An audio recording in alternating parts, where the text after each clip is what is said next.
모든 비극은 가장 평범한 얼굴을 하고 찾아오는 법입니다. 그날 점심도 그랬습니다.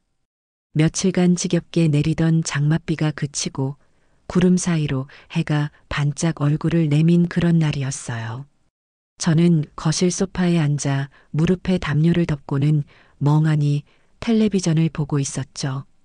마침 화면에서는 못된 며느리가 시어머니 재산을 노리고 온갖 계략을 꾸미는 그런 흔해 빠진 드라마가 나오고 있었습니다. 예전 같았으면 저런 천하에 몹쓸 것 하고 혀를 차며 욕이라도 한마디 했을 텐데 이제는 그런 감정조차 무뎌진 지 오래였습니다.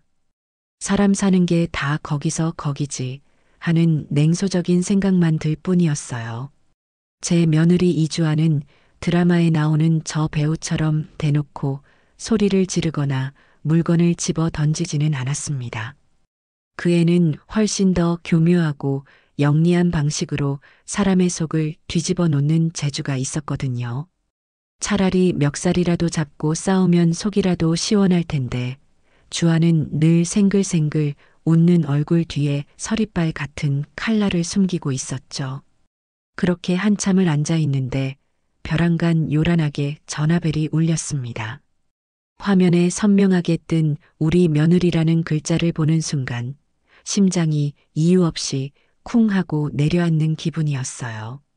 명절이나 제 생일처럼 어쩔 수 없는 날 혹은 돈이 아쉬운 소리를 해야 할 때가 아니면 절대 먼저 연락하는 법이 없는 애였습니다. 오늘은 또 무슨 바람이 불었을까? 저는 잠시 망설이다가 심호흡 한번 하고는 전화를 받았습니다. 여보세요. 어머니, 저 주아예요. 점심 식사는 하셨어요? 수화기 너머로 들려오는 목소리는 평소에 그 차갑고 사무적인 말투가 아니었습니다. 마치 목소리에 꿀이라도 잔뜩 타서 넣은 것처럼 살랑거리는 봄바람처럼 간지럽고 살가운 목소리였어요. 저는 그 순간 온몸의 신경이 바짝 곤두서는 것을 느꼈습니다. 이건 분명 무슨 일이 있어도 단단히 있는 겁니다. 이런 목소리를 낼 때는 틀림없이 무언가 바라는 게 있을 때였으니까요. 그래, 아직 안 먹었다. 무슨 일이냐? 제 목소리는 저도 모르게 딱딱하게 나갔습니다. 하지만 주아는 전혀 개의치 않는다는 듯 한층 더 상냥하고 밝은 목소리로 말을 이었습니다. 어머, 마침 잘 됐다. 제가 오늘 어머니 맛있는 거 해드리려고 전화드렸죠. 요즘 통 입맛이 없다고 하셔서 걱정돼서요. 기가 막혀서 헛웃음이 나올 뻔했습니다.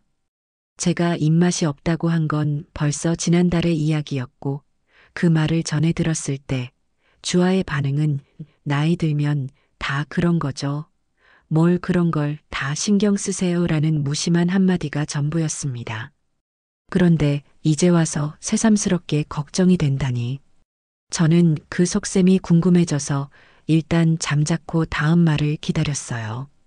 제가 아는 곳이 있는데 경치 좋은 계곡 옆에서 토종닭 백숙을 해 먹으면 정말 좋거든요. 식당에서 파는 거랑은 비교도 안 돼요. 제가 장 다 봐놨으니까 어머니는 몸만 오시면 돼요. 제가 직접 푹 고아서 몸보신 제대로 시켜드릴게요. 네, 몸보신. 그 단어가 어찌나 낯설고 우습게 들리던지. 결혼하고 8년 동안 저를 위해 따뜻한 밥 한 끼 제대로 차려준 적 없는 며느리였습니다. 늘 바쁘다는 핑계, 피곤하다는 핑계로 외식을 하거나 배달 음식을 시키는 게 전부였죠. 그런 애가 직접 닭을 고아주겠다니. 저는 대답 대신 침묵으로 제 경계심을 드러냈습니다. 그러자 주아는 제 대답을 재촉하듯 말을 쏟아냈어요. 가서 바람도 좀 쐬고 맛있는 것도 드시면 기운이 번쩍 나실 거예요. 제가 지금 바로 모시러 갈게요. 응? 같이 가요, 어머니. 마지막에 같이 가요 하는 말에는 애교까지 듬뿍 섞여 있었습니다. 그 자기적인 친절에 등골이 서늘해질 지경이었죠. 분명 무언가 노리는 게 있는 겁니다. 하지만 그게 뭔지 도무지 짐작할 수가 없었어요. 돈을 달라는 것도 아니고 무언가를 해달라는 것도 아니고 그저 밥 한 끼 같이 먹자는 제안이었으니까요. 여기서 싫다고 거절하면 분명 제 아들놈에게 달려가 어머니가 제 성의를 자꾸 무시하신다며 눈물이라도 뚝뚝 흘리게 뻔했습니다. 제 아들 조영수는 또 제 마누라 눈물이라면 껌뻑 죽으니 결국 모든 화살은 못된 시어미인 제게로 돌아오겠죠. 그래, 까짓것 한번 가보자. 도대체 무슨 연극을 꾸미고 있는지 내 눈으로 똑똑히 확인해 주마. 저는 마음속으로 칼을 갈며 못 이기는 척 대답했습니다. 알겠다. 그럼 준비하고 있으마. 정말요? 와, 잘 생각하셨어요, 어머니. 그럼 제가 30분 뒤에 모시러 갈게요. 예쁘게 하고 계세요. 전화는 그렇게 깃털처럼 가볍고 쾌활한 목소리와 함께 끊어졌습니다. 저는 한동안 소파에 앉아 멍하니 있었습니다. 과연 이게 잘하는 짓일까? 하지만 이미 뱉은 말을 주워 담을 수는 없었죠. 저는 자리에서 일어나 외출 준비를 시작했습니다. 옷장 문을 열고 어떤 옷을 입을까 잠시 고민했어요. 며느리에게 초라하게 보이고 싶지는 않아서 큰맘 먹고 장만해 두었던 나들이 옷을 꺼내 입었습니다. 색깔도 화사하고 몸에도 잘 맞아 마음에 드는 옷이었어요. 곱게 분도 바르고 입술연지도 잊지 않았죠. 거울 앞에 선 제 모습이 퍽 괜찮아 보였습니다. 하지만 마음 한구석의 불안감은 좀처럼 가시지 않았어요. 영수는 준비를 마치고 현관 의자에 앉아 있는데 문득 아들 생각이 났습니다. 보통 이런 자리에 아들이 빠지는 법은 없었으니까요. 저는 주아에게 전화를 걸어볼까 하다가 그냥 오면 직접 물어보기로 했습니다. 그리고 정확히 30분 뒤 아파트 현관에서 경쾌한 경적 소리가 들렸습니다. 창밖을 내려다보니 낯익은 하얀색 승용차가 서 있었습니다. 작년에 제가 아들 사업 자금이 부족하다고 해서 큰 마음 먹고 팔아주려던 차를 주아가 자기가 출퇴근할 때 필요하다며 가져간 바로 그 차였습니다. 물론 명의는 여전히 제 앞으로 되어 있었죠. 그 차를 볼 때마다 속이 쓰렸지만 아들 얼굴을 봐서 꾹 참고 있었습니다. 차에 올라타자 주아는 기다렸다는 듯이 선글라스를 살짝 내리며 환하게 웃었습니다. 어머니, 준비 다 하셨네요? 너무 고우세요. 그래. 근데 영수는 안 오냐? 저는 곧장 본론부터 물었습니다. 그러자 주아는 능숙하게 핸들을 돌려 아파트 단지를 빠져나가며 대답했어요. 아, 영수 씨요? 오늘 회사에 갑자기 급한 일이 터졌대요. 저희 먼저 가서 자리 잡고 다 끓이고 있으면 일 끝나는 대로 바로 온다고 했어요. 걱정 마세요. 참으로 그럴듯한 거짓말이었습니다.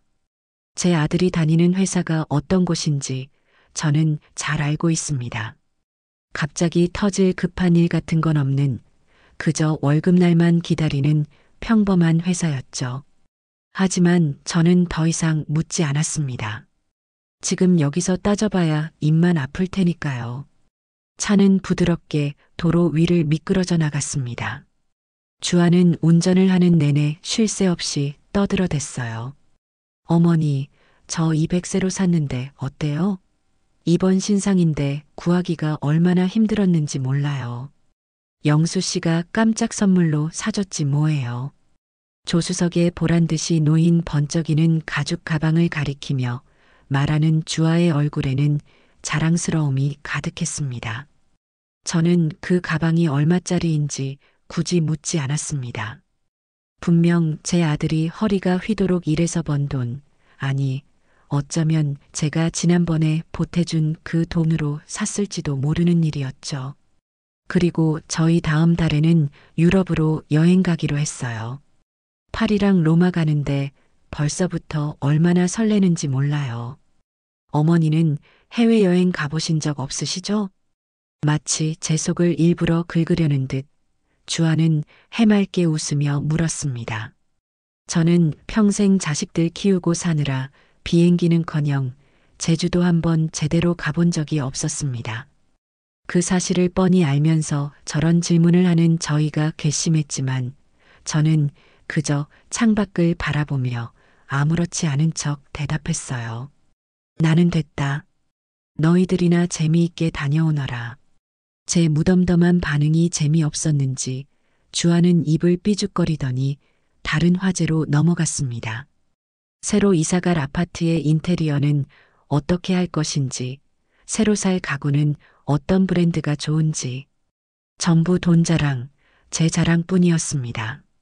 저는 귀를 닫고 창밖 풍경에 시선을 고정했습니다. 그런데 이상했어요. 차는 우리가 흔히 가던 외곽의 유원지 쪽이 아니라 점점 더 깊고 낯선 산길로 접어들고 있었어요. 왕복 4차선이던 도로는 어느새 2차선으로 줄었고 그마저도 곧 비포장 흙길로 바뀌었습니다. 차가 덜컹거릴 때마다 몸이 이리저리 심하게 흔들렸죠. 주아야, 도대체 어디로 가는 거냐? 가는 길이 왜 이리 험하냐? 불안한 마음에 제가 묻자 주아는 백미러로 저를 한번 힐끗 보더니 대수롭지 않게 말했습니다. 거의 다 왔어요, 어머니. 여기가 아는 사람만 아는 숨겨진 명당이라서요. 조금만 참으세요. 주아의 목소리는 여전히 상냥했지만 저는 그 속에서 차가운 냉기를 느꼈습니다. 주변은 온통 울창한 나무들 뿐이었고 마주오는 차는커녕 사람의 그림자조차 보이지 않았습니다. 휴대폰을 꺼내 위치를 확인해 보려 했지만 화면에는 서비스 지역이 아님이라는 글자만 뜰 뿐이었습니다. 심장이 불안하게 뛰기 시작했어요. 그때였습니다. 차가 덜컹하고 멈춰섰습니다. 길이라고 할 수도 없는 작은 공터 같은 곳이었습니다. 바로 옆으로는 제법 큰 물소리가 들리는 계곡이 있었죠. 주아는 시동을 끄고는 마침내 그 가식적인 미소를 거두고 저를 돌아보았습니다. 그 서늘하고 무표정한 눈빛과 마주하는 순간 저는 깨달았습니다. 아, 내가 단단히 잘못 걸렸구나. 이것은 몸보신을 위한 초대가 아니라 처음부터 나를 겨냥한 악독한 함정이었다는 것을요. 제 얼어붙은 표정을 읽었는지 주아는 언제 그랬냐는 듯 다시 가면 같은 미소를 얼굴에 걸쳤습니다. 그리고는 뭐가 그리 신나는지 콧노래까지 흥얼거리며 트렁크를 열었어요. 자, 어머니. 여기가 바로 제가 말씀드린 명당이에요. 공기 좋죠? 여기서 제가 솜씨 발휘 제대로 해볼게요. 주아는 익숙한 솜씨로 돗자리를 펴고 아이스박스에서 커다란 냄비와 토종닭을 꺼내 제 앞에 보란 듯이 펼쳐놓았습니다. 저는 아무 말도 하지 못하고 그저 인형처럼 앉아 주아가 벌이는 연극을 지켜볼 뿐이었어요. 주아는 냄비에 닭을 넣고 물까지 부어 그럴듯한 모양새를 갖추더니 갑자기 연극 배우처럼 과장된 몸짓으로 제 무릎을 탁 치며 소리쳤습니다. 어머, 어머니, 어떡해. 제가 제일 중요한 걸 깜빡했지 뭐예요. 저는 말없이 주아를 쳐다보았습니다. 아이고 세상에.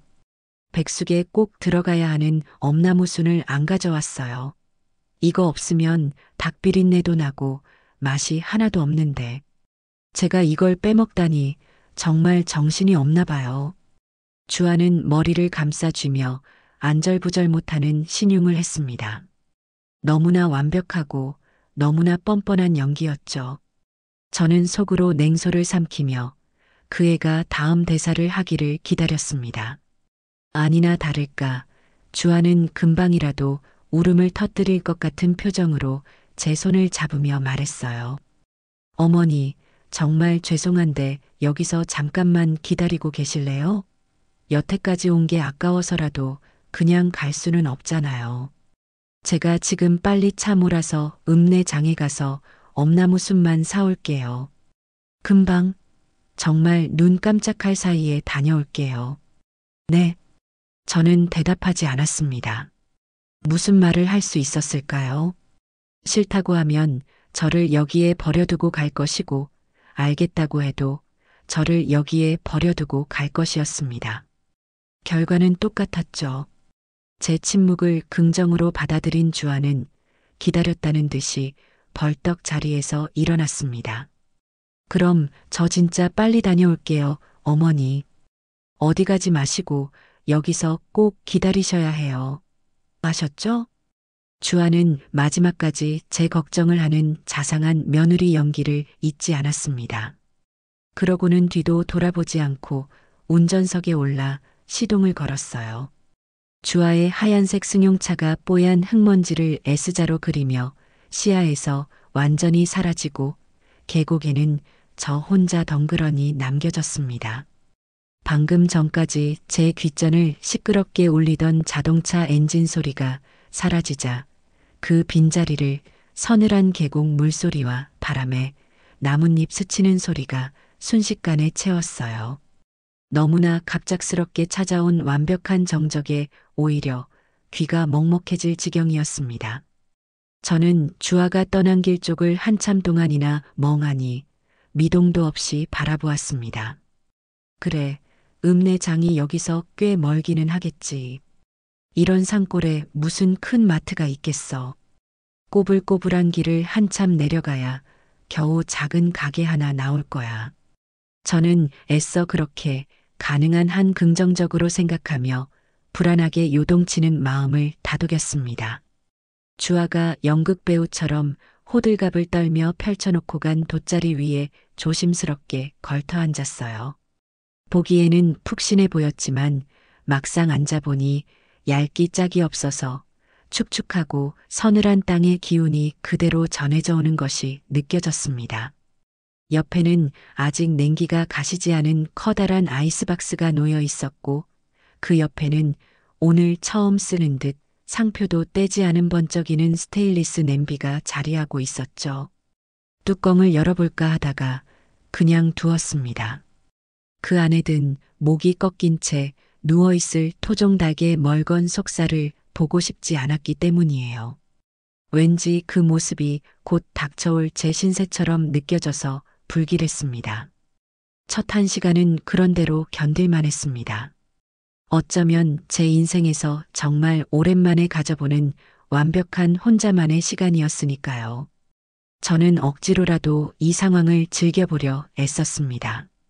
도시의 시끄러운 소음 대신 졸졸거리는 물소리가 귓가를 간지리는 것이 나쁘지 않다고 스스로를 위로했어요. 하늘은 또 어찌나 높고 파랗던지 나뭇잎 사이로 부서져 내리는 햇살이 제법 따사로웠습니다. 가끔 불어오는 바람에 실려오는 짙은 흙냄새와 물기를 머금은 풀냄새도 도시의 매연 속에서는 결코 맡을 수 없는 것들이었죠. 어쩌면 주아의 말이 아주 틀린 것은 아닐지도 모른다. 이런 신선 노름 같은 곳에서 뜨끈한 백숙 한 그릇을 먹고 나면 정말 기운이 펄펄 날지도 모르겠다 하는 신락 같은 기대가 바보처럼 잠시 고개를 들기도 했습니다. 하지만 그 얄팍한 기대와 평화는 그리 오래가지 않았어요. 제 손목 시계의 얇은 분침이 숫자판을 힘겹게 한 바퀴 돌아 제자리로 돌아오고 2바퀴째를 돌기 시작하자 제 마음속에도 시커먼 의심과 초조함이 뭉게뭉게 피어오르기 시작했습니다. 아무리 읍내 장이 멀고 길이 험하다고 해도 1시간이면 충분히 다녀오고도 남을 시간이었습니다. 주아의 운전 실력은 저도 잘 알고 있었습니다. 과속딱지를 밥 먹듯 떼일 정도로 거칠고 빠르게 모는 아이였죠. 그런 애가 1시간이 넘도록 돌아오지 않는다는 것은 상식적으로 이해가 되지 않았습니다. 무슨 일이 생긴 걸까? 아니면 오는 길에 친구라도 만나서 길가의 찻집에 앉아 수다라도 떨고 있는 걸까? 주아라면 충분히 그러고도 남을 애였습니다. 약속 시간 같은 건 늘 자기 기분에 따라 고무줄처럼 느렸다 줄였다 하는 것이 그 애의 특기였으니까요. 시어머니가 산골짜기에서 기다리든 말든 자기가 하고 싶은 일을 먼저 하는 것이 이주아라는 아이의 방식이었습니다. 저는 자리에서 일어나 휴대폰을 꺼내 들었습니다. 이제는 더 이상 기다릴 수 없었어요. 영수에게 전화를 해서 지금 상황을 알려야겠다고 생각했습니다. 엄마, 잘 도착하셨어요? 점심은 맛있게 드셨어요? 하는 안부 전화 한 통 없는 아들이 지독히도 야속했지만 지금은 그런 섭섭함을 따지고 있을 때가 아니었습니다. 하지만 액정화면의 왼쪽 위에 떠 있는 서비스 안됨이라는 네 글자는 제 마지막 희망의 싹을 가차없이 잘라버렸습니다. 몇 번이고 휴대폰을 껐다 켜보고 배터리를 뺐다 끼워도 보고 혹시나 신호가 잡힐까 싶어 돗자리를 벗어나 주변을 이리저리 걸어다니며 휴대폰을 하늘로 치켜들어 보기도 했지만 소용없었어요. 이곳은 문명과 완벽하게 단절된 고립된 섬과 같은 곳이었습니다. 바로 그때부터였습니다. 제 마음속에 따리를 틀고 있던 희미한 불안감이 마치 독버섯처럼 맹렬한 속도로 자라나기 시작한 것이요. 평화롭게 들리던 새소리와 물소리가 어느 순간부터인가 저를 비웃고 조롱하는 듯한 소음으로 변해갔습니다. 따스하게 느껴졌던 햇살은 이제 제 정수리를 뜨겁게 달구는 잔인한 고문 도구처럼 느껴졌고 상쾌하던 풀냄새는 썩은 물비린내처럼 역하게 다가왔습니다. 주변의 모든 자연이 갑자기 제게 저기를 품고 달려드는 것 같았어요. 시간이 얼마나 더 흘렀을까요? 손목시계를 보니 어느덧 오후 4시를 향해 가고 있었습니다. 주아가 떠난 지 2시간이 훌쩍 넘은 시간이었죠. 이제는 더 이상 무슨 일이 있겠지 하는 안이한 생각조차 할 수 없었습니다. 이것은 명백한 의도가 담긴 행동이었어요. 저를 이곳에 버려두고 혼자 도망친 겁니다. 그 사실을 깨닫는 순간 온몸에서 피가 거꾸로 솟구치는 기분이었습니다. 하지만 동시에 믿을 수가 없었어요.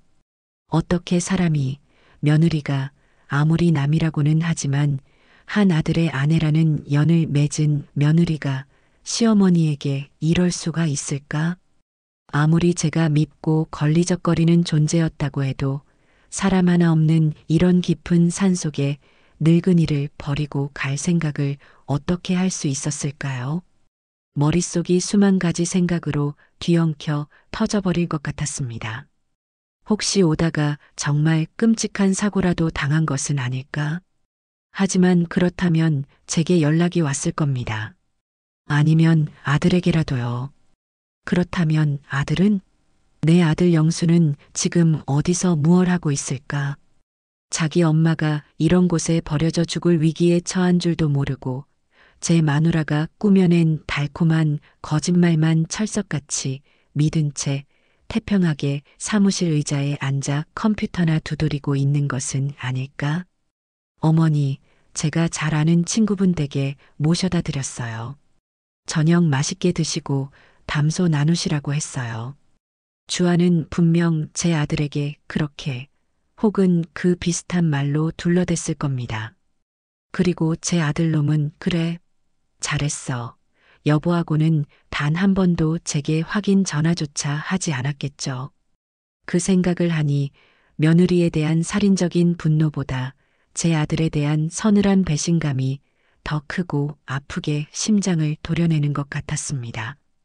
제가 어떻게 키운 아들인데 남편이 사고로 일찍 세상을 떠나고 27 젊은 나이에 혼자 남아 눈물로 밤을 지새우면서도 꿋꿋하게 키워낸 아들이었습니다. 행여나 아비 없는 자식이라고 손가락질 받을까봐 남들 하는 거 다 못해줘도 굶기지 않고 좋은 옷 못 입혀도 씻기고 빗겨 단정하게 키우려고 제 청춘을 다 바쳤습니다. 그렇게 애지중지 키워낸 아들이 이제는 제 어미보다 마누라의 말을 더 믿고 제 어미가 하루 종일 연락이 닿지 않아도 궁금해하지 않는 그런 속 빈 강정 같은 사내가 되어버린 겁니다. 눈물이 핑 돌았지만 악착같이 참아냈어요. 지금은 울 때가 아니었습니다. 울어서 해결될 일은 아무것도 없었으니까요. 해가 점점 서쪽으로 빠르게 기울기 시작했습니다. 산속의 해는 도시에 비해 유난히 짧고 변덕스러운 법이었죠. 길고 곱게 뻗어 있던 나무 그림자들이 서로 뒤엉키고 몸집을 불리며 점점 더 어둡고 기괴한 형상으로 변해갔습니다. 낮 동안 맹렬하게 울어대던 매미 소리가 잦아들고 그 자리를 이름 모를 풀벌레들의 처량하고 스산한 울음소리가 대신했습니다. 공기의 온도도 눈에 띄게 차가워졌어요. 얇은 나들이 옷 하나만 걸치고 있던 저는 팔뚝에 오소소 돋아나는 소름을 느끼며 몸을 웅크렸습니다. 이대로 밤을 맞이할 수는 없었습니다. 여기서 밤을 보낸다는 것은 곧 죽음을 의미하는 것과 같았어요. 굶주림과 추위, 그리고 어둠 속에 숨어 있을지 모를 굶주린 산짐승들. 저는 공포에 질려 사시나무 떨듯 몸을 떨기 시작했습니다. 안 돼. 이렇게 허무하게 죽을 수는 없어. 절대로. 저는 주화가 보란 듯이 펼쳐놓고 간 돗자리와 냄비 그리고 아이스박스를 증오가 가득 담긴 눈으로 노려보았습니다. 저것들은 저를 위한 몸보신 재료가 아니라 제 무덤 앞에 미리 차려놓은 제사상이었던 겁니다. 그 사실을 깨닫는 순간 참을 수 없는 분노가 제 안의 모든 공포와 서러움을 남김없이 집어삼켰습니다. 저는 벌떡 자리에서 일어나 제 앞에 놓인 커다란 스테인리스 냄비를 향해 온 힘을 다해 발길질을 했습니다. 쾅! 하는 굉음과 함께 냄비가 찌그러지며 저만치 나뒹굴었고 그 안에 담겨있던 토종닭이 흙바닥 위로 처참하게 내동댕이 쳐졌습니다. 저는 그것으로도 분이 풀리지 않아 아이스박스마저 걷어차 버렸습니다. 뚜껑이 열리면서 그 안에 들어있던 온갖 채소와 양념들이 사방으로 흩어졌죠. 그 처참한 광경을 보고 있자니 갑자기 헛웃음이 터져 나왔습니다. 이주아, 그리고 조영수, 너희는 나를 이곳에 버렸지만 나는 절대로 너희를 용서하지 않을 것이다. 반드시 살아서 이 산을 내려가 너희가 내게 준 이 치욕과 고통을 1000배, 10,000배로 되갚아 주리라. 저는 굳게 다짐하며 주아가 차를 몰고 사라졌던 길의 반대 방향, 계곡 물이 흘러내려가는 아래쪽을 향해 비틀거리며 첫걸음을 내디뎠습니다. 어둠이 모든 것을 집어삼키기 전에 이 지옥 같은 곳을 빠져나가야만 했습니다. 그것이 나를 버린 것들에 대한 첫 번째 복수가 될 것이라고 그렇게 굳게 믿었습니다. 해는 이미 산 너머로 완전히 모습을 감춘 뒤였고 끈적하고 불길한 어둠이 제 앞길을 가로막고 있었습니다. 하지만 저는 멈추지 않았어요. 여기서 멈추면 정말 모든 것이 끝장이었으니까요. 어둠 속을 걷는다는 것은 제가 상상했던 것보다 훨씬 더 끔찍하고 처절한 일이었습니다.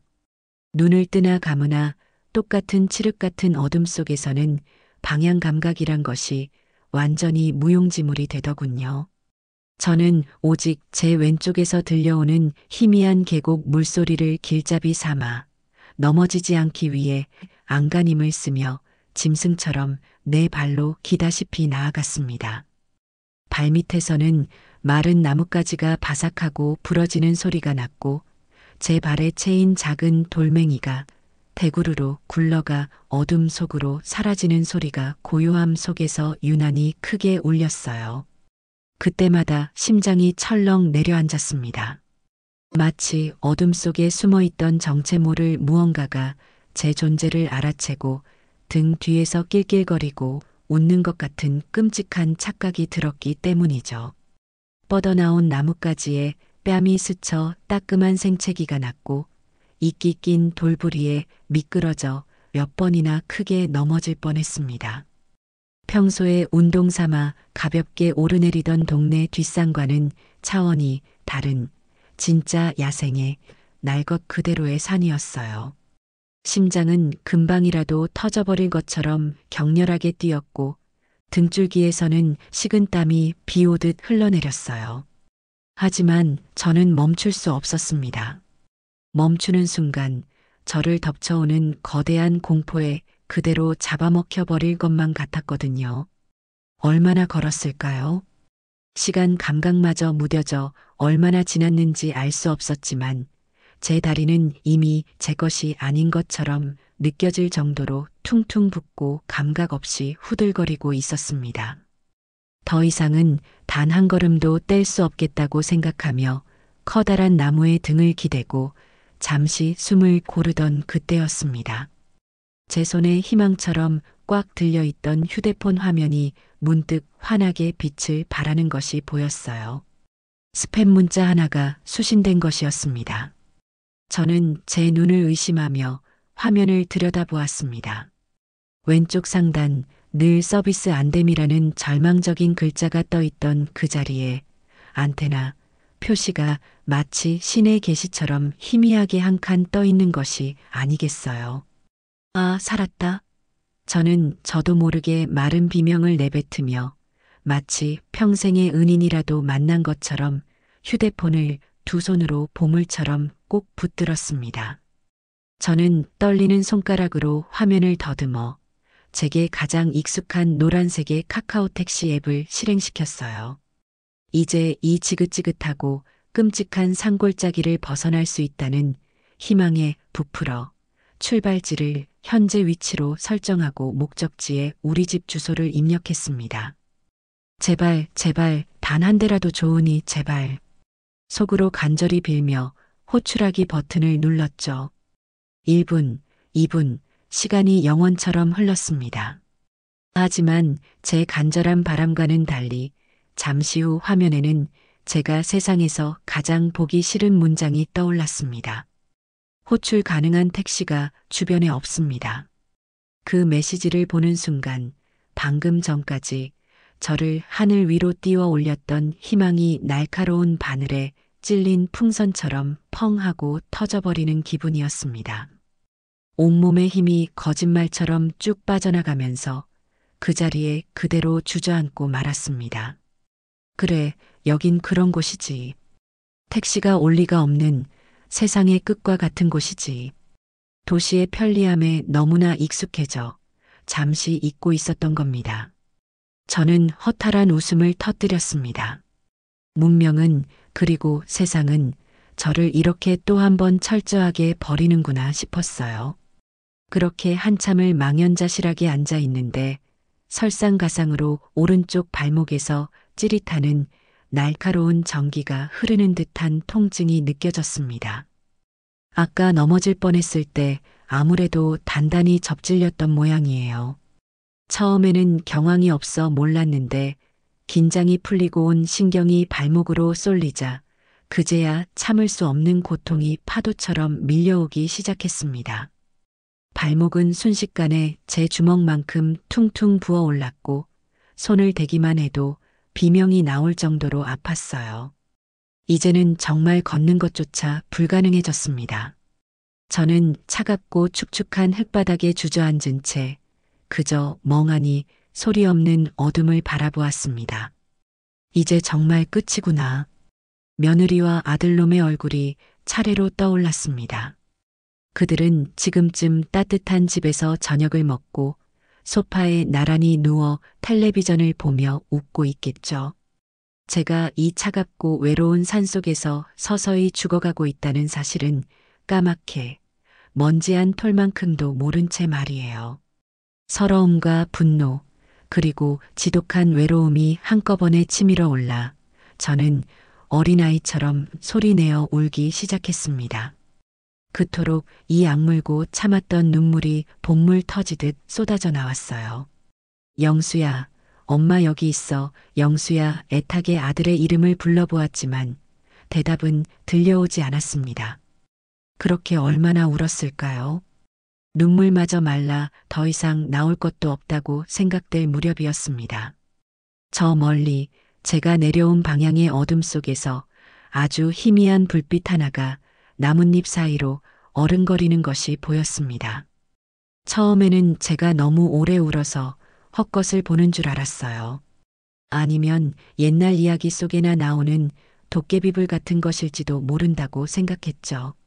하지만 그 불빛은 사라지지 않고 아주 천천히 그리고 분명하게 저를 향해 다가오고 있었습니다. 저는 저도 모르게 숨을 죽이고 심장이 터질 듯이 뛰는 것을 느끼며 그 불빛을 바라보았습니다. 불빛이 점점 가까워지면서 그 아래에서 사람의 형체가 서서히 드러났어요. 머리에 헤드랜턴을 쓴 젊은 남자였습니다. 남자는 손에 작은 곡괭이 같은 것을 들고 있었고 등에는 커다란 자루를 하나 메고 있었죠. 그는 저를 발견하고는 뱀이라도 본 것처럼 기겁하며 그 자리에 우뚝 멈춰 섰습니다. 누구세요? 이 밤중에 혼자서 여기서 뭘 하고 계시는 겁니까? 남자의 목소리는 당연하게도 경계심으로 가득 차 있었습니다. 저는 그에게 대답할 힘조차 없었어요. 그저 눈물과 흙먼지로 범벅이 된 얼굴로 그를 바라보며 살려달라는 듯 애처롭게 입만 뻥긋거렸습니다. 제 몰골이 어지간히 처참하고 위협적이지 않아 보였는지 남자는 잠시 망설이다가 조심스럽게 제게 다가왔습니다. 어르신, 괜찮으세요? 어디 다치시기라도 하셨어요? 가까이에서 본 남자는 생각보다 훨씬 젊었고 까무잡잡한 피부에 순박하고 선량한 인상을 가진 청년이었습니다. 저는 그 순간 이 사람이 저를 해치지 않을 것이라는 강한 확신이 들었어요. 저는 마지막 남은 힘을 쥐어짜내 모기만 한 목소리로 겨우 대답했습니다. 살려주세요. 발목을 다쳐서 한 걸음도 움직일 수가 없어요. 제 말을 들은 청년은 제 발목을 한번 살펴보더니 깜짝 놀라며 말했습니다. 아이고, 이거 장난 아니게 부었네요. 뼈에 금이 갔을지도 모르겠습니다. 빨리 병원에 가셔야겠습니다. 그는 잠시 고민하는 듯 하더니 자신의 등에 메고 있던 묵직한 자루를 땅에 내려놓고는 제 앞에 등을 보이며 쭈그려 앉았습니다. 엎이세요. 제가 마을까지 모셔다 드리겠습니다. 저는 잠시 망설였지만 지금은 체면이나 염치를 차릴 때가 아니었죠. 저는 청년의 도움을 받아 겨우 그의 등에 엎였습니다. 청년의 등은 산처럼 넓고 단단하고 그리고 따뜻했어요. 그는 저를 업고도 아무렇지 않다는 듯 꽉 잡으세요 하는 말과 함께 성큼성큼 어둠 속을 헤쳐나가기 시작했습니다. 나중에 알고 보니 그는 이 동네 토박이이자 약초꾼이며 동네 청년회장을 맡고 있는 경태라는 사람이었습니다. 그는 그날 밤 아주 귀한 약초를 캐기 위해 인적이 드문 곳까지 깊이 들어왔다가 우연히 저를 발견한 것이었죠. 그의 투박하지만 진심 어린 도움을 받으며 읍내 작은 병원으로 향하는 길, 저는 결심했습니다. 이주아와 조영수, 내 인생에서 너희 둘의 이름은 오늘부로 완전히 지워졌다고. 나를 버린 혈육 대신 생면부지의 타인에게서 받은 이 소중한 온정을 평생 잊지 않겠다고. 그리고 반드시 살아서 이 모든 것을 제자리로 바로잡겠다고 말입니다. 읍내의 작은 병원에서 응급처치를 받고 퉁퉁 부은 발목에 깁스를 하고 청년 경태의 도움으로 겨우 택시를 잡아 타고 집에 돌아오니 이미 시계는 자정을 훌쩍 넘겨 새벽을 향해 달려가고 있었습니다. 아파트 단지는 깊고 무거운 정적에 잠겨 있었고 우리 집 창문 역시 다른 집들과 마찬가지로 불이 꺼진 채 캄캄했어요. 그 암흑 같은 창문을 보는 순간 저는 또 한 번 기가 막혀 실수했습니다. 제가 이 시간까지 집에 돌아오지 않았는데도 아들 내외는 걱정은커녕 불을 끄고 잠이나 편히 자고 있는 것이 분명했습니다. 혹시나 하는 마음에 휴대폰을 확인했지만 부재중 전화는 단 한 통도 와 있지 않았어요. 저는 아픈 발목을 이끌고 현관문 앞에 서서 한참 동안이나 차가운 디지털 도어록을 노려보았습니다. 비밀번호를 누르고 이 문을 열고 안으로 들어가는 순간 다시 그 위선과 거짓으로 가득 찬 지긋지긋한 현실과 마주해야 한다는 사실이 끔찍하게 느껴졌기 때문이에요. 하지만 언제까지고 이 복도에 서 있을 수는 없는 노릇이었죠. 저는 주머니에서 열쇠를 꺼내 소리가 나지 않게 조용히, 아주 조용히 문을 열고 안으로 들어갔습니다. 집안은 예상대로 쥐 죽은 듯 고요했어요. 거실에는 아무도 없었고 안방 쪽에서 희미하게 잠든 사람의 숨소리만 들려올 뿐이었습니다. 저는 신발도 벗지 않은 채 불도 켜지 않고 어둠 속에서 더듬거리며 안방으로 향했습니다. 그리고 문고리를 잡고 아주 천천히 소리가 나지 않게 문을 열었어요. 가로등 불빛이 창문을 통해 희미하게 들어오는 방 안, 커다란 침대 위에서 두 사람이 나란히 누워 세상 모르고 깊이 잠들어 있는 모습이 보였습니다.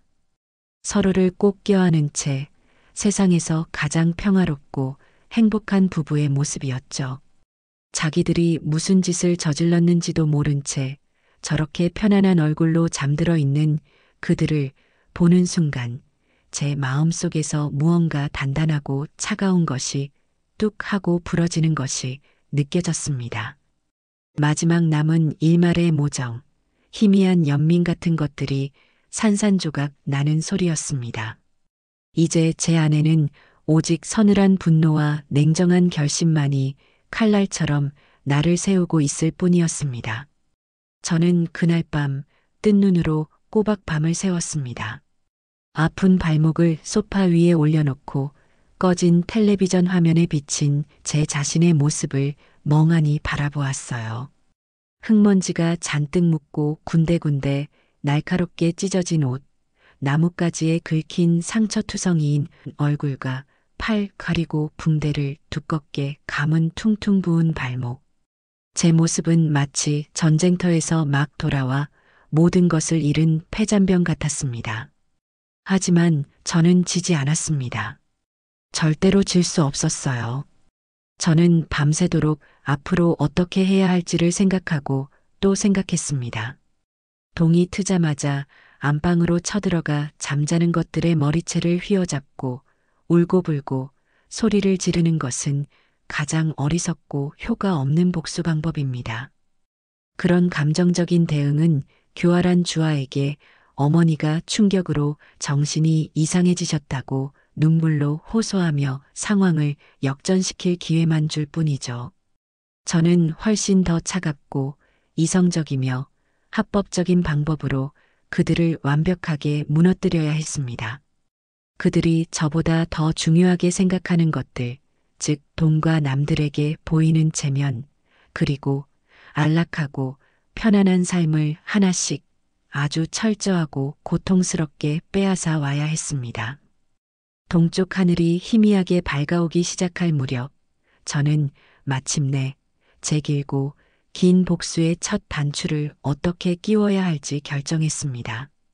바로 제 명의로 되어 있는 주아가 제 것인 양 아무렇지도 않게 몰고 다니는 바로 그 하얀색 자동차였습니다. 다음 날 아침 저는 아들 내외가 일어나기 전에 새벽같이 집을 나섰습니다. 어젯밤 청년 경태가 읍내 약국에서 사다 준 진통제를 2알이나 털어넣은 덕분에 발목의 통증은 그럭저럭 견딜만 했어요. 저는 절뚝거리며 첫차 버스를 타고 곧장 시내에 있는 경찰서로 향했습니다. 아침 이른 시간이라 한산한 경찰서 민원실에 들어서자 밤샘 근무로 지쳐 보이는 젊은 경찰관 한 명이 무심한 표정으로 저를 맞았습니다. 어떻게 오셨습니까, 어머님? 저는 조금도 떨거나 망설이지 않고 미리 서류 가방에 단단히 챙겨온 자동차 등록증 원본과 제 신분증을 꺼내 그의 앞에 내밀었습니다. 그리고 밤새도록 머릿속으로 수십 번도 더 연습했던 말을 변호사처럼 차분하고 정확한 목소리로 내뱉었어요. 제 명의로 등록된 차량입니다. 제 며느리인 이주아라는 여자가 어제 이 차를 운전하고 나간 뒤 아직까지 제게 돌려주지 않고 있습니다. 연락도 의도적으로 피하고 있고요. 차량 횡령으로 정식으로 신고하고 싶습니다. 제 말을 들은 경찰관의 눈이 조금 커졌습니다. 그는 저와 서류를 번갈아 쳐다보며 뭔가 복잡한 사정이 있을 거라고 짐작했는지 조심스럽게 물었어요. 어르신, 아무리 그래도 가족 간의 문제 같은데 먼저 대화로 풀어보시는 게 좋지 않겠습니까? 저희가 중재를 저는 그의 말을 단호하게 잘랐습니다. 아닙니다. 이건 단순한 가족 문제가 아닙니다. 제 재산권에 대한 명백한 침해이자 범죄 행위입니다. 그러니 정식으로 법적인 절차에 따라 처리해 주시길 바랍니다. 제 흔들림 없는 태도에 경찰관은 더 이상 아무 말도 하지 않고 묵묵히 서류를 작성하기 시작했습니다. 저는 진술서를 쓰는 내내 손끝 하나 떨지 않았습니다. 어제 제가 산속에서 겪었던 끔찍한 일들은 단 한마디도 꺼내지 않았어요. 그런 감정적인 호소는 필요 없었습니다. 오직 내 명의의 차를 며느리가 무단으로 점유하고 있으며 수차례 연락했으나 반환을 거부하고 있다는 객관적인 사실만을 건조한 문체로 기록할 뿐이었습니다.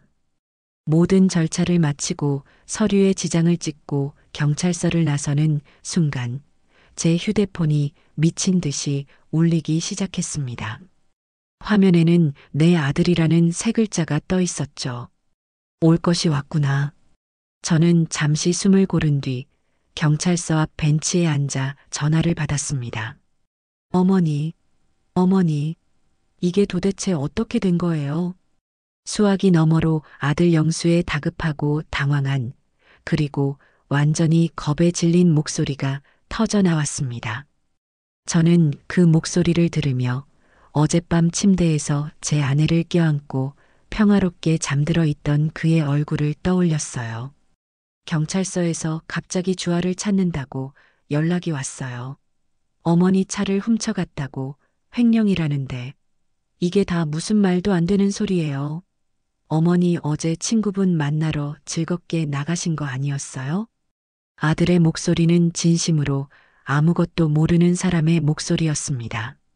제 교활한 마누라가 꾸며낸 이야기에 완벽하게 속아 넘어간 어리석고 한심하기 짝이 없는 제 아들의 목소리였죠. 저는 그 순간 아들에 대한 마지막 남은 미련의 찌꺼기마저 제 마음속에서 완전히 도려냈습니다. 그리고 제 평생에서 가장 차갑고 가장 무심하며 가장 얼음 같은 목소리로 대답했어요. 내 어미가 연락이 두절된 지 하루가 꼬박 넘도록 전화 한 통 없던 놈이 이제 와서 궁금한 게 참 많구나. 네, 어머니, 그게 무슨 말씀이세요?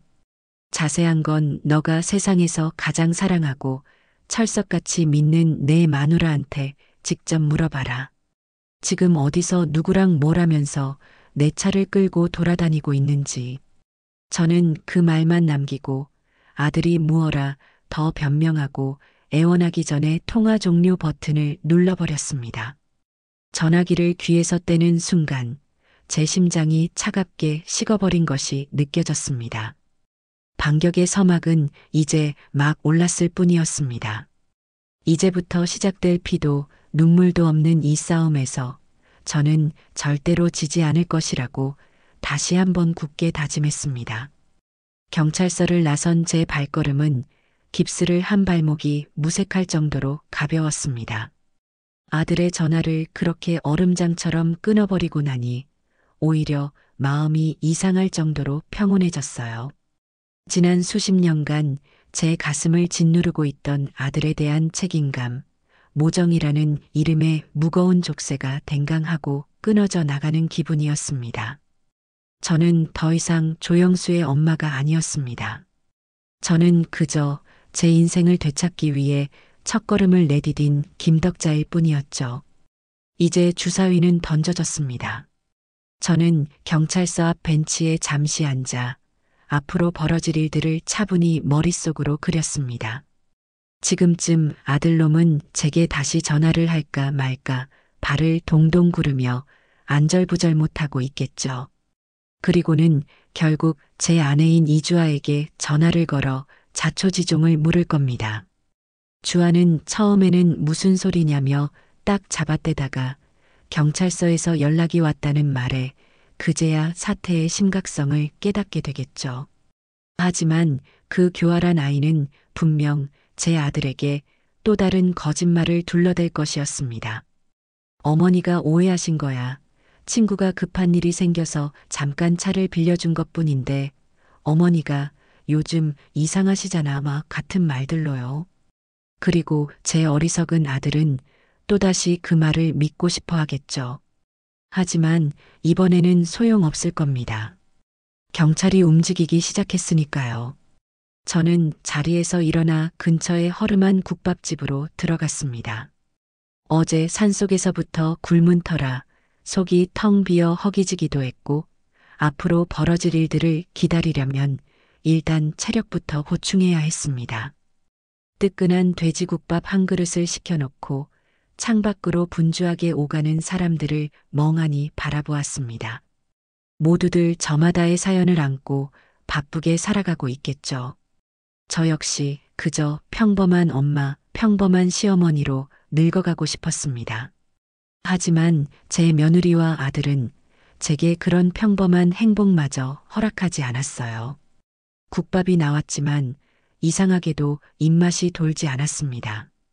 숟가락으로 국물을 몇 번 떠먹는 둥 마는 둥 하고 있는데 주머니 속 휴대폰이 다시 요란하게 울리기 시작했습니다.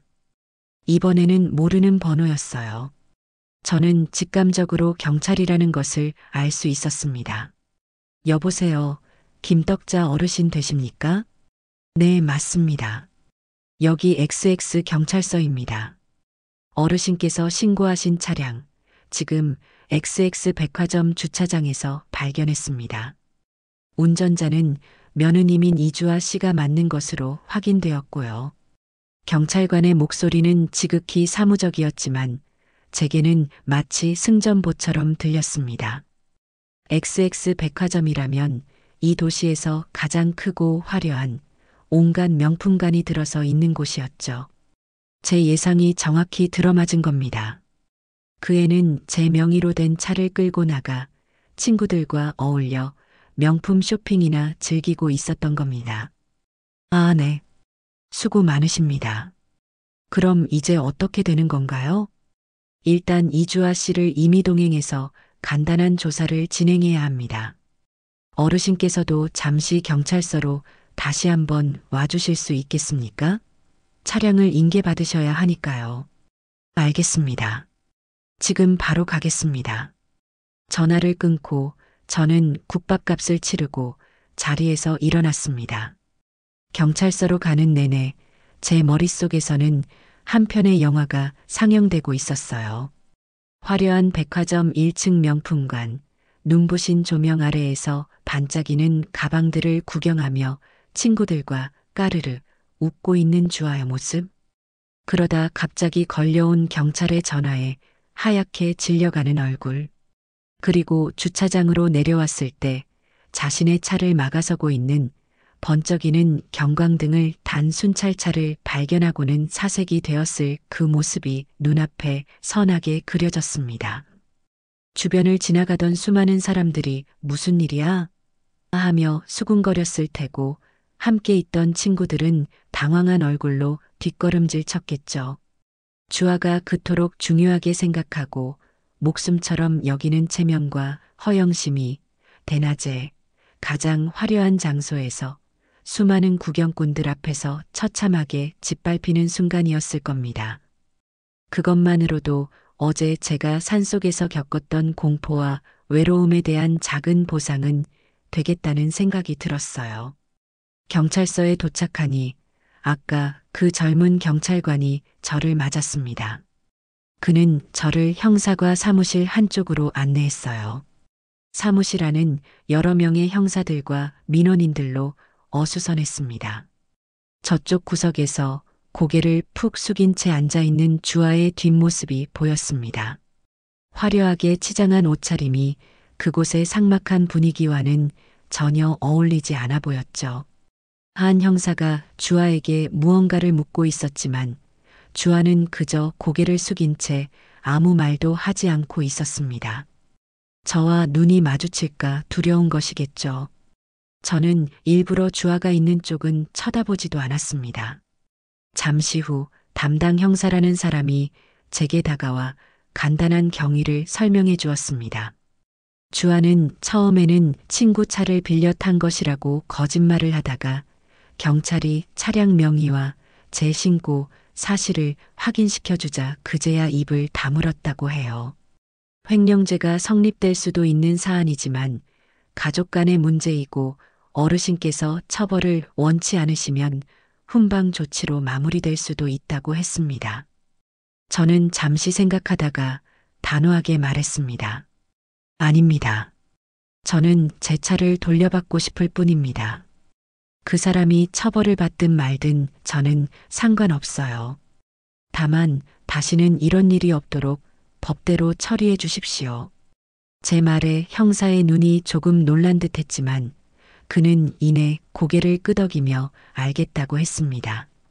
저는 필요한 서류 몇 장에 서명을 하고 마침내 제 차의 열쇠를 돌려받았습니다. 차가 세워져 있는 경찰서 주차장으로 향하는 제 발걸음은 이상할 정도로 담담했어요. 하얀색 승용차는 아무 일도 없었다는 듯 그 자리에 얌전히 서 있었습니다. 저는 운전석 문을 열고 차에 올라탔습니다.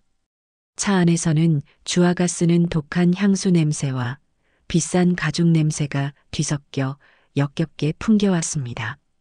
조수석에는 미처 챙기지 못한 듯 명품 브랜드 로고가 선명한 쇼핑백이 놓여 있었어요. 저는 그것을 보자마자 창문을 열어 밖으로 던져버렸습니다. 그리고 단 1초의 망설임도 없이 그 길로 시내 외곽에 있는 중고차 매매단지로 차를 몰았습니다. 중고차 매매단지는 온갖 종류의 차들과 번지르르한 말솜씨를 가진 상인들로 가득했습니다. 저는 그중 가장 큰 상사로 들어가 제 차를 팔러 왔다고 말했어요. 제 행색과 차의 상태를 훑어보던 한 직원이 이런저런 감가 요인을 들먹이며 가격을 후려치려 했지만 저는 그와 긴 이야기를 섞고 싶지 않았습니다. 그래서 얼마까지 주실 수 있습니까? 제가 단도직입적으로 묻자 그는 잠시 머뭇거리더니 금액을 제시했습니다. 시세보다 조금 낮은 금액이었지만 저는 상관없었어요. 지금 제게 중요한 것은 돈 몇 푼이 아니었으니까요. 이 차를 주아의 허영심과 제 아들의 무능함이 덕지덕지 묻어있는 이 쇳덩이를 제 인생에서 하루빨리 치워버리는 것이 더 중요했습니다. 저는 그 자리에서 바로 계약서에 도장을 찍었고 잠시 후 제 휴대폰으로 입금을 알리는 문자 메시지가 도착했습니다. 통장에 찍힌 제법 큰 액수의 숫자를 확인하는 순간 지난 몇 년간 제 가슴 속에 단단하게 박혀있던 응어리가 쏴하고 씻겨 내려가는 듯한 해방감이 밀려왔습니다. 택시를 타고 집으로 돌아오니 이미 저녁 시간이 다 되어 있었습니다. 아파트 현관으로 들어서자 거실 소파에 아들 영수가 망부석처럼 굳어 앉아 있는 것이 보였어요. 저를 발견한 아들은 벌떡 자리에서 일어나 금방이라도 울음을 터뜨릴 것 같은 얼굴로 제게 다가왔습니다. 어머니, 이제 오셨어요. 도대체 어떻게 된 거예요? 주아는 경찰서에서 조사를 받고 차는 왜 갑자기 어머니, 제가 다 들었어요. 주아가 잘못했어요. 걔가 정말 죽을 죄를 지었어요. 하지만 어머니, 저는 정말 몰랐어요. 저는 정말로 어머니가 친구분 댁에 가신 줄로만 알았단 말이에요. 아들은 횡설수설하며 자신의 억울함을 호소했습니다. 그 모습이 너무나 한심하고 가여워서 저는 차마 똑바로 쳐다볼 수가 없었어요. 저는 아들을 지나쳐 부엌으로 가 냉수 한 잔을 들이켰습니다. 그리고 차갑게 식은 목소리로 말했죠. 몰랐다고? 그래, 너는 몰랐겠지. 너는 언제나 몰랐으니까. 내 마누라가 내 돈으로 명품백을 사들릴 때도 몰랐고, 내 마누라가 나를 무시하고 없는 사람 취급할 때도 몰랐지. 아니, 모른 척 했겠지. 그게 더 편하니까. 어머니, 그게 아니고요. 됐다. 더 이상 변명은 듣고 싶지 않다. 내가 묻고 싶은 건 딱 하나다. 나는 어제 오후부터 오늘 아침까지 꼬박 반나절 넘게 연락이 두절됐다. 그런데 너는 내 어미가 살아있는지 죽었는지 그 흔한 확인 전화 한 통이라도 해봤느냐? 제 서늘한 질문에 아들은 아무 대답도 하지 못하고 입술만 달싹거렸습니다. 그 침묵이 바로 모든 대답이었습니다. 저는 마지막 남은 물 한 모금을 마저 마시고는 굳은 얼굴로 아들을 바라보며 말했습니다. 그게 바로 너의 죄다. 그 말을 끝으로 저는 아들을 등지고 안방으로 들어가 문을 잠가버렸습니다. 문 밖에서 아들이 저를 부르는 소리가 희미하게 들려왔지만 저는 대답하지 않았습니다. 이제 시작일 뿐이었습니다. 그날 밤 저는 안방 침대에 누워 잠을 청했지만 한숨도 잘 수 없었습니다. 문 밖에서 아들 영수가 서성거리는 기척이 밤늦도록 이어졌어요.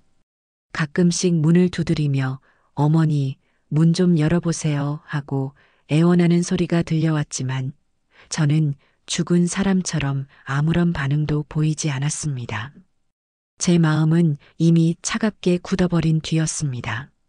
아들에 대한 연민이나 동정심 같은 것은 이제 한 톨도 남아있지 않았어요. 그 애가 지금 느끼는 혼란과 두려움은 제가 어제 산속에서 느꼈던 공포와 절망감에 비하면 아무것도 아니었습니다.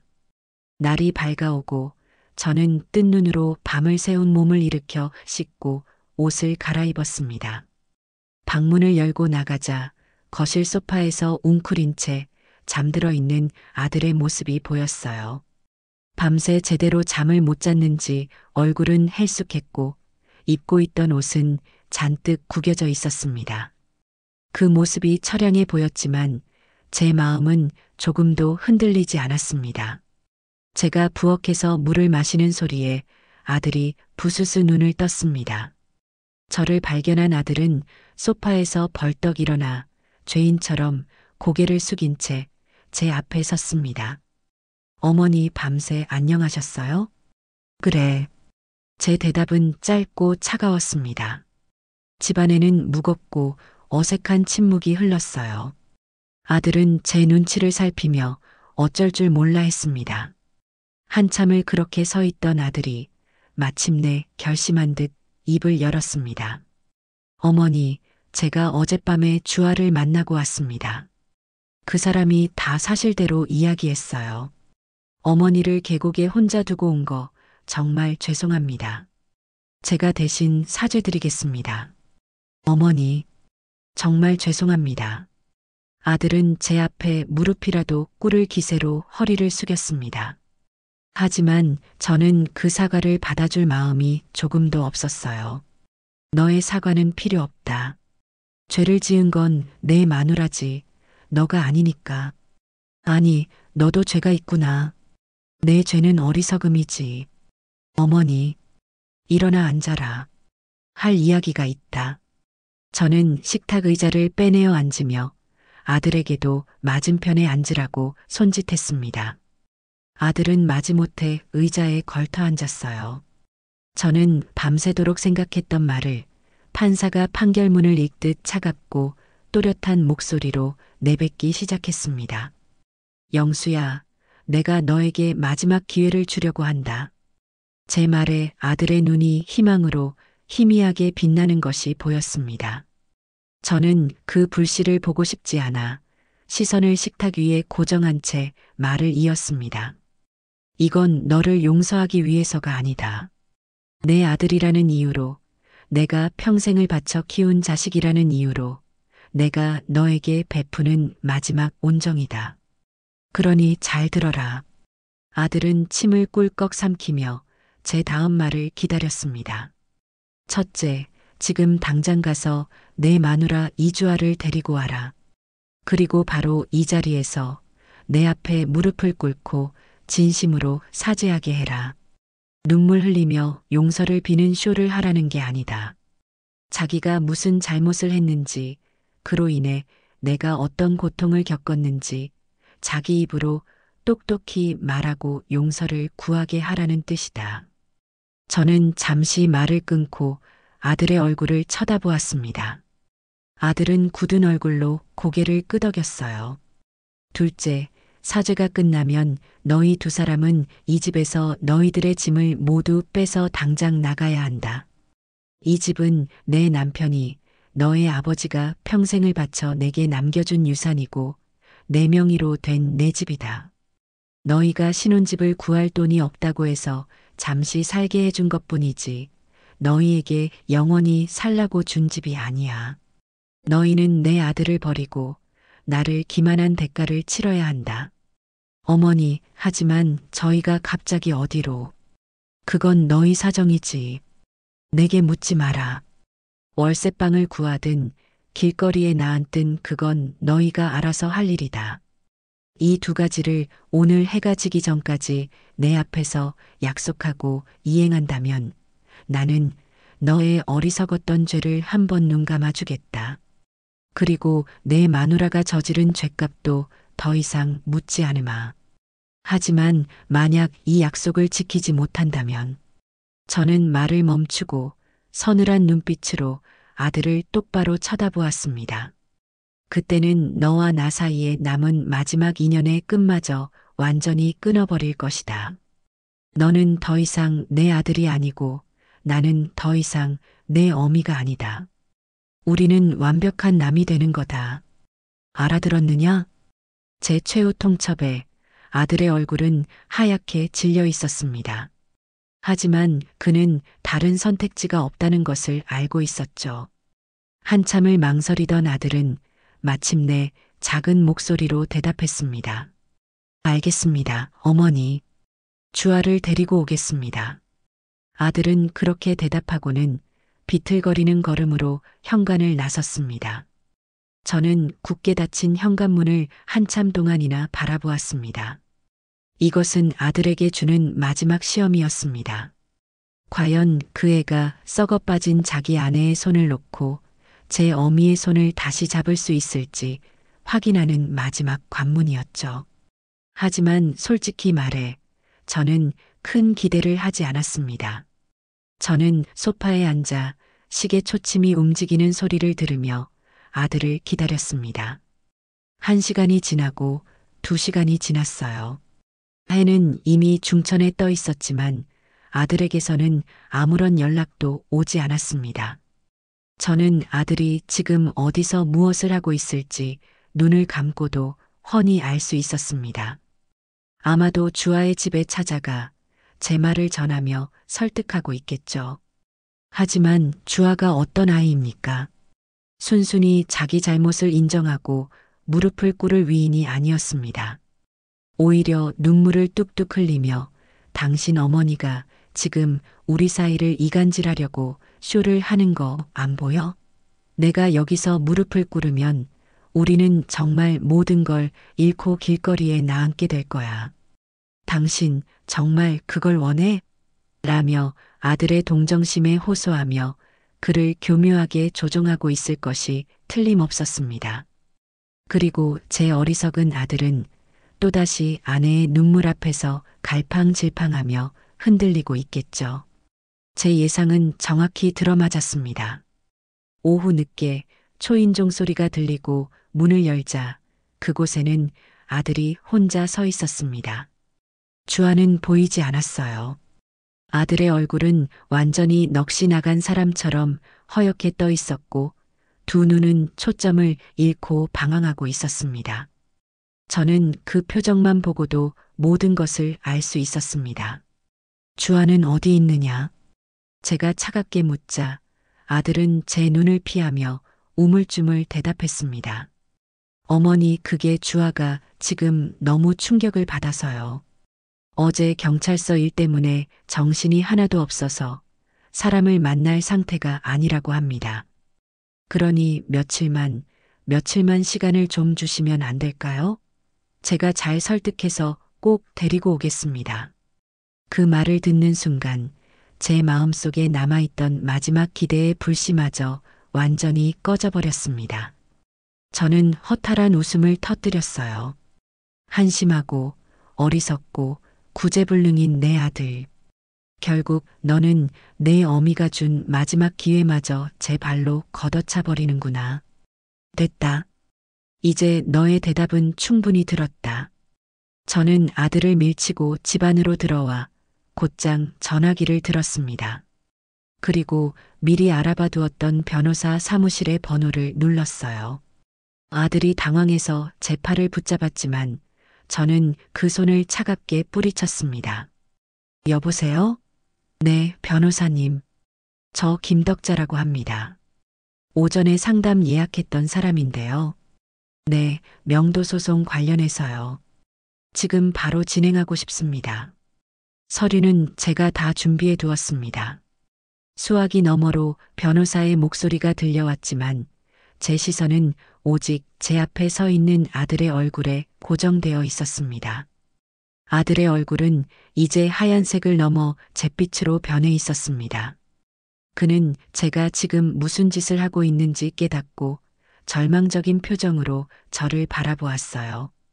저는 그런 아들을 향해 제 인생에서 가장 차갑고 단호한 목소리로 마지막 선고를 내렸습니다.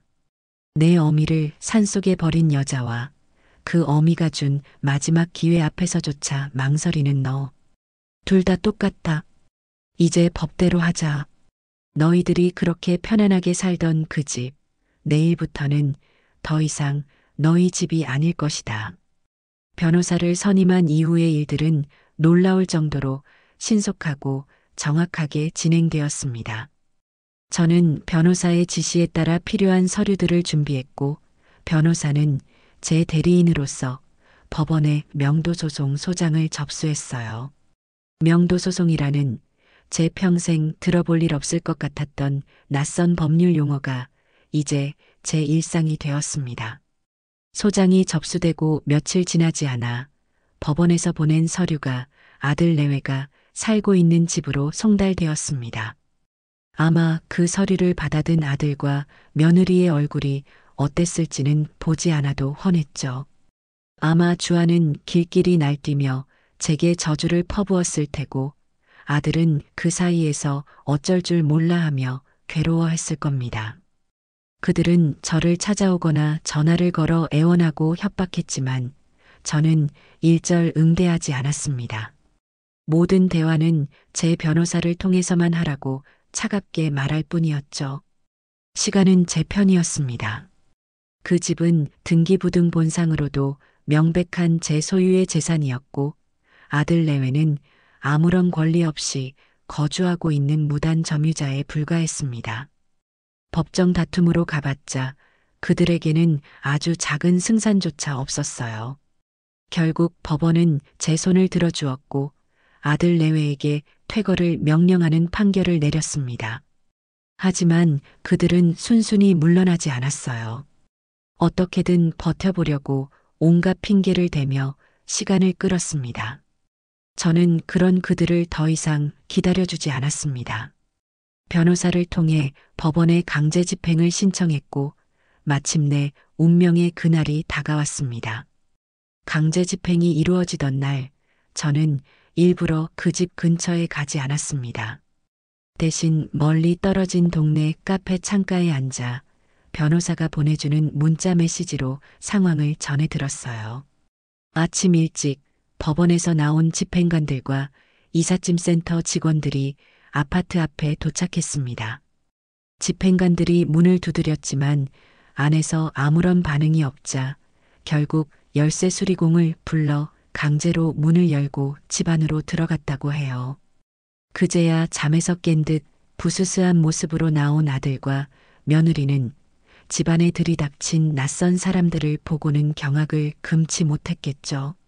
주아는 이게 무슨 짓이냐, 사람 사는 집에 함부로 들어오면 어떡하냐며 악을 쓰고 저항했지만 법원의 집행명령서를 내미는 집행관 앞에서는 아무 소용이 없었습니다.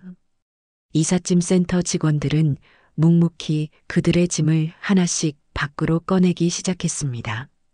소파, 텔레비전, 침대, 그리고 주아가 애지중지하던 명품 가방들까지 그들의 안락했던 삶을 구성하던 모든 것들이 이웃들이 모두 지켜보는 앞에서 아파트 복도와 화단에 잡동사니처럼 쌓여갔습니다. 변호사는 제게 그 처참한 광경을 찍은 사진 몇 장을 보내주었습니다. 사진 속에서 주아는 화단에 주저앉아 악을 쓰며 울고 있었고 아들은 넋이 나간 사람처럼 허공을 바라보며 서 있었습니다. 저는 그 사진을 아무런 감정 없이 마치 남의 이야기처럼 덤덤하게 바라보았습니다. 어떤 통쾌함도 어떤 동정심도 느껴지지 않았어요. 그저 모든 것이 제자리로 돌아가고 있다는 생각뿐이었습니다. 그들이 살던 집이 완전히 비워지고 저는 오랫동안 잊고 있던 제 이름으로 된 그곳에 다시 들어갔습니다. 집안은 그들이 살았던 흔적으로 어지러웠지만 이상하게도 후련했어요. 저는 그 집을 깨끗하게 청소하고 수리한 뒤 곧바로 부동산에 전세로 내놓았습니다. 그리고 그들이 쫓겨난 아파트에서 받은 두둑한 전세 보증금과 예전에 차를 팔았던 돈을 합쳐 제 평생의 꿈이었던 작은 반찬 가게를 열기로 결심했습니다. 가게 자리를 알아보는 것부터 인테리어 공사 그리고 사업자 등록에 이르기까지 모든 과정은 결코 쉽지 않았습니다. 하지만 제게는 든든한 지원군이 있었어요. 바로 산속에서 저를 구해줬던 청년 경태였습니다. 그는 제 사정을 모두 듣고는 마치 자기 가게를 여는 것처럼 두 팔 걷고 나서서 저를 도와주었습니다.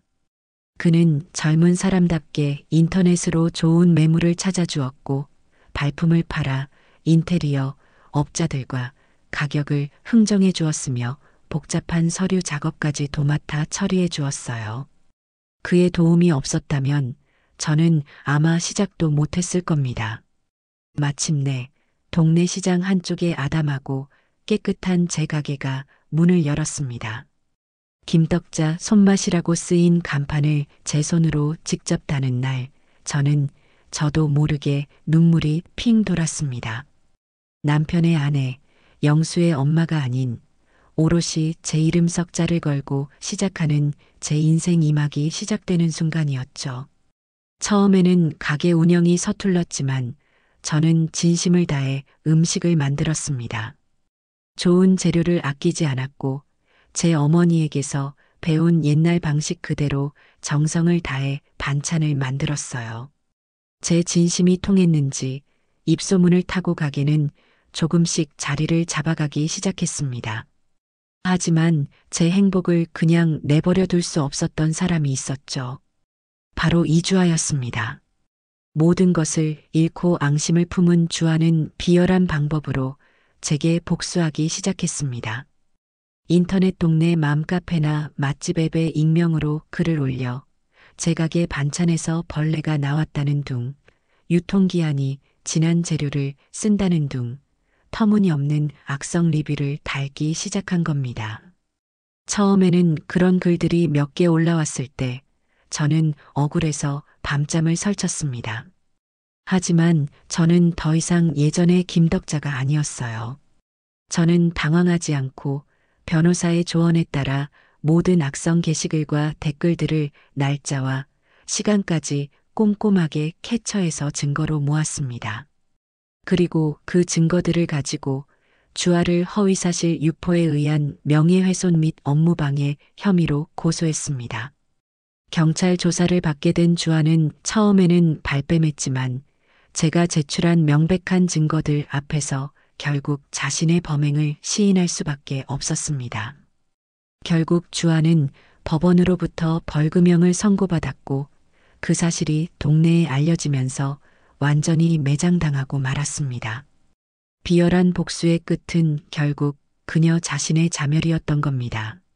며느리 이주아에 대한 법적인 심판이 끝나고 제 반찬 가게 김덕자 손맛이 조금씩 자리를 잡아가면서 제 삶에도 비로소 잔잔한 평화가 찾아오는 듯 했습니다.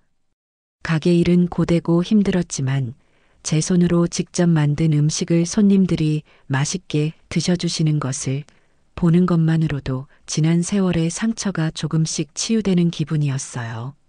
제게는 이제 남편도 아들도 없었지만 매일 아침 장을 보고 재료를 다듬고 음식을 만들고 손님을 맞는 이 소박한 일상이 그 빈자리를 충분히 채워주고도 남았습니다. 저는 더 이상 과거에 얽매이지 않고 오롯이 저의 오늘과 내일을 위해 살아가고 있었죠. 그러던 어느 날 시장에서 장을 보고 돌아오는 길에 동네에서 오래 알고 지낸 부동산 사장님을 우연히 마주쳤습니다.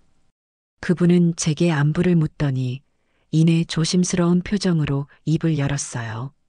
김 사장, 혹시 들었어? 아드님 말이야, 이혼했다면서? 저는 그 말을 듣는 순간 잠시 손에 들고 있던 짐 보따리를 떨어뜨릴 뻔했습니다. 놀라서가 아니었어요. 올 것이 왔구나 하는 생각 때문이었습니다. 저는 아무렇지 않은 척 떨어진 보따리를 고쳐들며 덤덤하게 대답했습니다. 그래요? 몰랐네요. 이제 저랑은 상관없는 사람들인데요. 뭘? 부동산 사장님은 제 표정을 살피더니 더 이상 묻지 않고 서둘러 자리를 떴습니다. 집으로 돌아오는 내내 저는 아들과 며느리의 이혼 소식에 대해 곰곰이 생각해 보았습니다. 어쩌면 당연한 결과였죠. 그들의 관계는 사랑이나 신뢰가 아닌 돈과 편안함이라는 얄팍한 기반 위에 세워진 모래성에 불과했으니까요. 제가 제공하던 안락한 집과 경제적인 지원이 끊기고 주아의 허영심을 채워주던 제 명의의 차가 사라지고 심지어 주아가 벌금까지 내야 하는 전과자가 된 마당에 그들의 관계가 온전히 유지될 리가 없었습니다. 아마 서로에게 책임을 떠넘기며 지긋지긋하게 싸웠을 겁니다. 주아는 당신이 조금만 더 똑똑하게 대처했어도 이렇게 되지는 않았다며 아들을 원망했을 테고 아들은 너만 아니었으면 우리 엄마가 저렇게까지 하지는 않으셨을 거다라며 주아를 탓했겠죠. 결국 서로의 밑바닥까지 다 보게 된 그들은 미련 없이 갈라섰을 겁니다. 그 소식을 들었을 때 제 마음속의 후련함이나 통쾌함 같은 감정은 조금도 잃지 않았습니다. 그저 그럴 줄 알았다는 체념 섞인 생각뿐이었어요. 그렇게 또 몇 달의 시간이 흘렀습니다. 제 가게는 이제 줄 서서 먹는 반찬 맛집으로 동네에 완전히 자리를 잡았고 저는 눈코 뜰 새 없이 바쁜 하루하루를 보내고 있었습니다. 아들에 대한 소식은 더 이상 들려오지 않았고 저 역시 굳이 궁금해하지 않았어요. 그는 이제 제 기억 속에서 희미해져가는 오래전 사진 속의 인물과도 같았습니다. 그러던 어느 비 오는 늦은 가을 저녁이었습니다. 그날따라 손님이 많아 저녁 늦게까지 혼자 남아 내일 팔 반찬을 준비하고 있었어요. 가게 정리를 거의 다 마치고 셔터를 내리려는데 빗물이 흐르는 유리문 너머로 웬 낯선 남자가 비를 맞으며 우두커니 서 있는 것이 보였습니다. 행색이 너무나 초라해서 혹시나 행여병자는 아닐까 싶어 잠시 경계하며 안을 들여다보았죠. 그런데 그 남자가 천천히 고개를 드는 순간 저는 숨을 멈췄습니다. 아무리 비에 젖고 살이 깡마르고 세월의 풍파를 정통으로 맞았다고는 하지만 제가 못 알아볼 리 없는 얼굴이었습니다. 제 아들 조영수였어요. 저는 잠시 문을 열어주어야 할지 망설였습니다. 하지만 차마 비를 쫄딱 맞고 있는 그를 그냥 돌려보낼 수는 없었어요. 저는 무거운 한숨을 내쉬며 가게 문을 열었습니다. 아들은 저를 보자마자 아무 말도 하지 못하고 그 자리에 쿵 소리를 내며 무릎을 꿇었습니다. 그리고는 마치 어린아이처럼 서럽고 처절하게 울기 시작했어요. 가게 안의 음식 냄새와 빗소리, 그리고 아들의 울음소리가 한데 뒤섞여 기묘한 분위기를 만들어냈습니다. 어머니, 어머니, 제가 어리석었습니다. 제가 정말 잘못했습니다. 아들은 몇 번이고 같은 말을 반복하며 제 신발이라도 붙잡을 듯 손을 뻗었지만 저는 차갑게 뒷걸음질 쳤습니다. 한참을 그렇게 울게 내버려 둔 뒤 저는 낮은 목소리로 말했어요. 일어나거라. 가게 문 닫아야 한다. 제 목소리에는 어떤 감정도 실려 있지 않았습니다. 아들은 제 말에 마지못해 자리에서 일어났지만 차마 고개를 들지 못하고 푹 숙인 채 서 있기만 했습니다. 빗물과 눈물로 범벅이 된 얼굴은 제가 알던 아들의 모습이 아니었어요. 삶의 모든 의욕과 생기를 잃어버린 텅 빈 껍데기 같은 모습이었습니다. 저는 그런 아들을 가게 안으로 들였습니다. 그리고 앞치마를 다시 두르고 부엌으로 들어가 밥을 짓기 시작했어요. 아들은 식탁 의자에 망연자실하게 앉아 제가 움직이는 모습을 그저 멍하니 바라보고 있었습니다. 저는 쌀을 씻어 냄비에 안치고 냉장고에서 된장과 두부, 호박을 꺼내 찌개를 끓였습니다. 보글보글 찌개가 끓는 소리가 가게 안에 어색한 침묵을 채웠어요. 그것은 제가 어릴 적 제 어머니가 제게 자주 끓여주시던, 그리고 저 역시 제 아들 영수가 어릴 때 자주 끓여주었던 바로 그 된장찌개였습니다. 잠시 후 갓 지은 뜨거운 밥과 구수한 된장찌개, 그리고 오늘 만든 정갈한 밑반찬 몇 가지를 담아 아들 앞에 밥상을 차려주었습니다. 아들은 그 밥상을 내려다보며 또다시 소리 없이 눈물을 뚝뚝 흘렸습니다. 밥알인지 눈물인지 모를 것들을 그는 마치 죄인처럼 꾸역꾸역 입안으로 밀어넣기 시작했어요. 저는 맞은편에 앉아 그 모습을 그저 묵묵히 지켜보았습니다. 한참 동안이나 말이 없던 제가 마침내 입을 열었습니다. 이혼했다는 소식은 들었다. 제 말에 아들의 어깨가 크게 움찔했습니다. 그는 고개를 숙인 채 작은 목소리로 대답했어요. 네. 어떻게 지내느냐? 공사장에서 막일하며 지냅니다. 작은 월세방 하나 얻어서 그냥 그렇게 삽니다. 그래.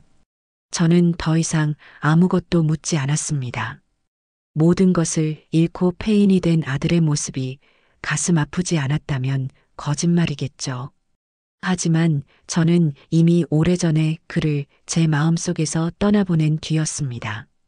지금 제 앞에 앉아 있는 사람은 제 아들이 아니라 자신의 어리석음으로 인해 모든 것을 잃어버린 한심한 한 남자에 불과했습니다. 아들이 마침내 밥 한 그릇을 다 비웠을 때 저는 자리에서 일어나 그릇을 치우며 말했습니다. 이 밥 먹고 이제 정신 차리고 내 인생 살아라. 어머니, 저 정말 다시 한 번만 기회를 주시면 안 될까요? 제가 평생 어머니 옆에서 속죄하며 살겠습니다. 네. 아들은 제게 애원했지만 저는 단호하게 고개를 저었습니다. 기회는 내가 주는 것이 아니다. 내 스스로 만드는 것이지. 그리고 너와 나의 인연은 너가 내 마지막 기회를 제 발로 걷어찼을 때 이미 끝났다. 이것이 내가 내 어미로서 내게 차려주는 평생의 마지막 밥상이다. 저는 텅 빈 그릇을 설거지통에 넣으며 아들을 돌아보지 않고 말했습니다. 그리고 다시는 찾아오지 마라. 내 어리석음의 대가는 평생 너가 짊어지고 가는 거다. 그게 바로 너의 몫이다. 이제 그만 가봐라. 그것이 제 아들에게 베푼 제 인생의 마지막 온정이었습니다. 아들은 한참 동안이나 그 자리에 우두커니 서 있다가 마침내 소리 없는 울음을 삼키며 가게를 나섰습니다. 저는 빗속으로 사라지는 아들의 축 처진 뒷모습을 가게 유리문을 통해 마지막으로 아주 오랫동안 바라보았습니다. 그리고는 아무 일도 없었다는 듯 묵묵히 남은 설거지를 시작했습니다. 뜨거운 물이 제 손등 위로 쏟아져 내렸지만 이상하게도 전혀 뜨겁지 않았습니다. 아들이 다녀간 이후 제 삶에는 어떤 변화도 없었습니다. 저는 여전히 매일 같은 시간에 일어나 가게 문을 열고 정성을 다해 음식을 만들고 저녁이 되면 가게 문을 닫고 집으로 돌아오는 단조로운 일상을 반복했어요. 아들의 마지막 모습이 가끔 눈앞에 어른거려 마음이 쓰라릴 때도 있었지만 저는 애써 그 잔상을 지워버렸습니다. 이제 제게는 제 자신의 삶과 제 손맛을 사랑해주는 손님들, 그리고 제 곁을 든든하게 지켜주는 경태와 가게 직원들이 더 중요했으니까요. 제 진심이 담긴 손맛은 생각보다 훨씬 더 멀리, 그리고 빠르게 퍼져나갔습니다. 처음에는 동네 손님들이 대부분이었지만 어느새 입소문을 타고 멀리 다른 동네에서도 일부러 찾아오는 손님들이 생겨나기 시작했어요. 인터넷 블로그나 지역 맘카페 같은 곳에 인생 반찬 가게라는 칭찬과 함께 저희 가게를 추천하는 글들이 올라오기 시작했고 주말이면 가게 앞에 길게 줄을 서서 기다리는 진풍경이 벌어지기도 했습니다. 그러던 어느 날 오후 가게에 말쑥하게 차려입은 젊은 여자가 찾아왔습니다. 그녀는 자신을 방송국 작가라고 소개하며 제게 명함 한 장을 건넸어요. 서민갑부라는 프로그램의 작가였습니다. 저는 그저 손님인 줄로만 알았는데 저를 섭외하러 왔다는 말에 깜짝 놀랐습니다. 저 같은 평범한 반찬 가게 주인이 무슨 방송에 나갑니까? 저는 그런 거 할 줄도 모르고 얼굴 팔리는 것도 싫습니다. 저는 손사래를 치며 거절했어요. 하지만 그녀는 아주 끈질겼습니다. 며칠에 한 번씩 가게를 찾아와 제게 방송 출연을 설득했고 저희 가게 반찬을 한 보따리씩 사가서는 정말 맛있다며 칭찬을 아끼지 않았습니다. 그녀는 제게 단순히 돈을 많이 번 사람을 소개하는 것이 아니라 역경을 딛고 일어나 성공한 사람들의 진솔한 인생 이야기를 통해 시청자들에게 희망과 용기를 주는 것자 프로그램의 기획 의도라고 설명했어요. 제 사연을 동네 사람들에게서 전해 듣고 저야말로 이 프로그램의 주인공으로 가장 적합한 사람이라고 생각했다고 했습니다. 저는 며칠을 고민했습니다. 제 아픈 과거를 전 국민 앞에서 이야기한다는 것이 솔직히 두려웠어요. 하지만 경태와 직원들은 오히려 제 등을 떠밀며 사장님의 성공 스토리는 다른 사람들에게 큰 힘이 될 거예요 라며 용기를 주었습니다. 저는 마침내 큰 결심을 하고 방송 출연을 허락했습니다. 촬영은 며칠에 걸쳐 진행되었습니다. 카메라 앞에서 제 인생 이야기를 담담하게 풀어놓는 것은 생각보다 쉽지 않았어요. 특히 아들과 며느리에 대한 이야기를 할 때면 저도 모르게 목이 메고 눈시울이 뜨거워지기도 했습니다. 하지만 저는 울지 않았어요. 제 이야기가 그저 흔한 막장 드라마 속 신세 한탄으로 비치기를 원치 않았기 때문입니다. 저는 제가 어떻게 절망의 구렁텅이에서 빠져나왔는지, 그리고 어떻게 제 힘으로 다시 일어서게 되었는지를 최대한 담담하고 진솔하게 이야기했습니다. 방송이 나가는 날, 저는 경태와 직원들과 함께 가게에 둘러앉아 텔레비전을 보았습니다. 제 얼굴이 화면 가득 나오는 것이 어색하고 민망했지만 편집된 제 이야기는 제 생각보다 훨씬 더 깊이 있고 감동적으로 그려져 있었습니다. 방송이 끝나자마자 가게 전화기가 불이 나기 시작했습니다. 전국 각지에서 반찬을 주문하고 싶다는 전화였어요. 다음 날 아침 가게 문을 열기도 전부터 가게 앞에는 수십 명의 사람들이 장사진을 치고 있었습니다. 방송의 힘은 정말 무서웠습니다. 그날 이후 제 가게는 그야말로 문전성시를 이루었습니다. 전국에서 택배 주문이 폭주했고 저와 직원들은 하루 종일 주문을 받고 반찬을 만들고 포장을 하느라 몸이 10개라도 모자랄 지경이었어요.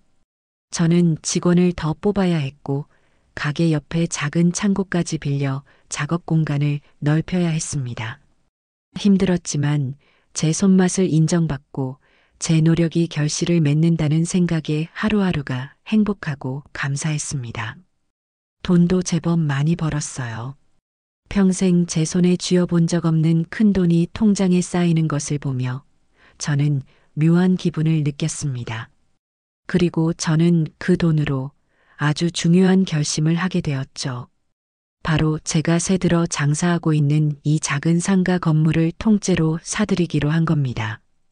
건물주를 찾아가 제 뜻을 밝혔을 때 그는 처음에는 믿지 못하겠다는 표정이었습니다. 하지만 제가 바로 계약금을 치를 수 있다고 하자 그의 태도는 순식간에 바뀌었죠. 계약은 일사천리로 진행되었고 마침내 저는 제 이름 석자가 선명하게 찍힌 건물 등기권리증을 손에 쥐게 되었습니다. 1층은 제 인생의 전부인 김덕자 손맛가게, 2층은 누구의 눈치도 볼 필요 없는 저만의 아늑하고 편안한 보금자리. 이제 이 건물은 저를 지켜주는 완벽한 저만의 성이 된 겁니다. 밤늦게 가게 일을 마치고 건물 내부의 작은 계단을 통해 2층 집으로 올라와 따뜻한 물로 샤워를 하고 푹신한 소파에 앉아 조용히 차를 마실 때면 저는 세상 모든 것을 다 가진 것 같은 충만함과 행복을 느꼈습니다. 그러던 어느 날 시장에서 우연히 만난 옛날 이웃에게서 그들의 소식을 전해 듣게 되었습니다. 제가 한창 방송에 나오고 승승장구할 무렵 그들의 삶은 정반대로 나락에 떨어져 있었다고 해요.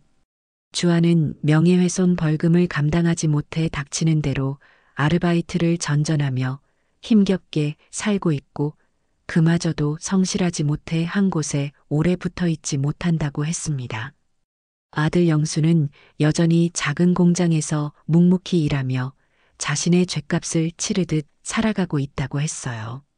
이혼한 뒤에도 간간히 만나 서로의 처지를 비관하며 싸우기만 한다는 말도 덧붙였습니다.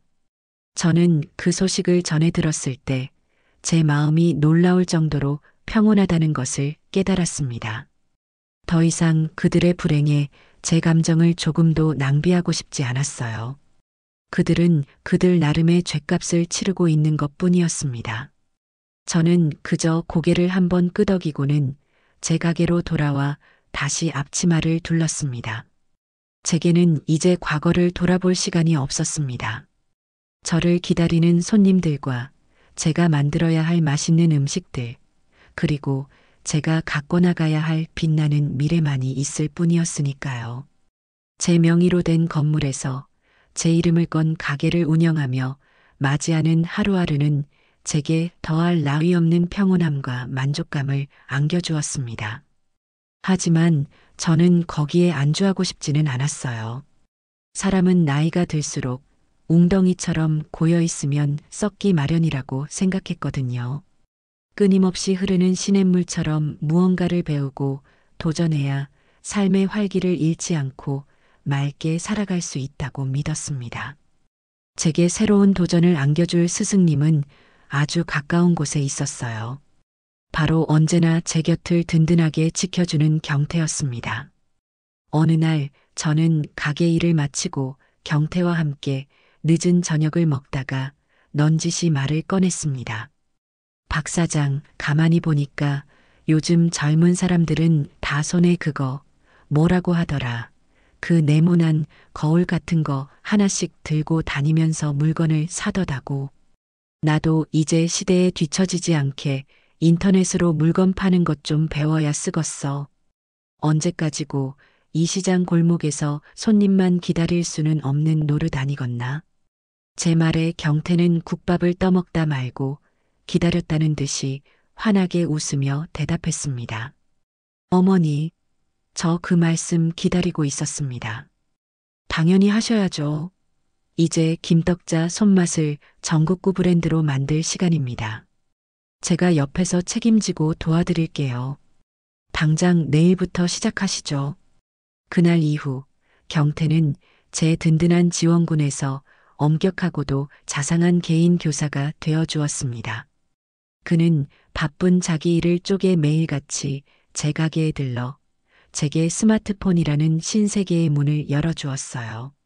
저는 평생 전화 걸고 받는 용도로만 쓰던 휴대폰으로 사진을 찍고 글씨를 쓰고 인터넷에 접속하는 법을 처음부터 하나씩 배워야 했습니다.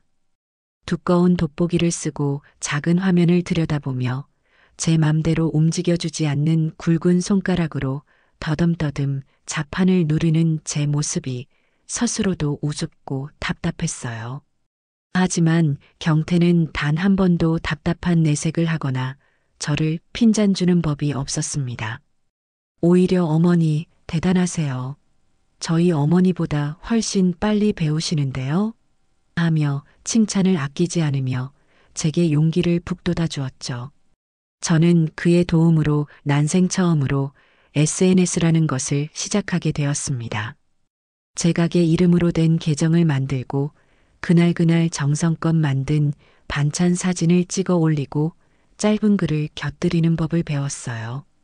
처음에는 제가 찍은 사진은 하나같이 삐뚤빼뚤하고 어두컴컴했고 제가 쓴 글씨에는 오타가 가득했습니다. 하지만 손님들의 반응은 제 예상을 뛰어넘어 폭발적이었어요. 사장님, 글씨 틀리신 거 너무 귀여우세요. 할머니 생각이 나서 마음이 따뜻해져요. 사진만 봐도 사장님의 정성이 느껴져서 군침이 돌아요. 같은 따뜻하고 정겨운 댓글들이 수없이 달렸습니다. 저는 밤늦게 2층 제 방에 누워 그 댓글들을 하나하나 소리내어 읽어보며 키득거리기도 하고 때로는 가슴이 뭉클해져 눈시울을 붉히기도 했습니다. 얼굴도 모르는 사람들과 이 네모난 기계 하나로 소통하고 제 진심을 전할 수 있다는 사실이 너무나 신기하고 행복했어요.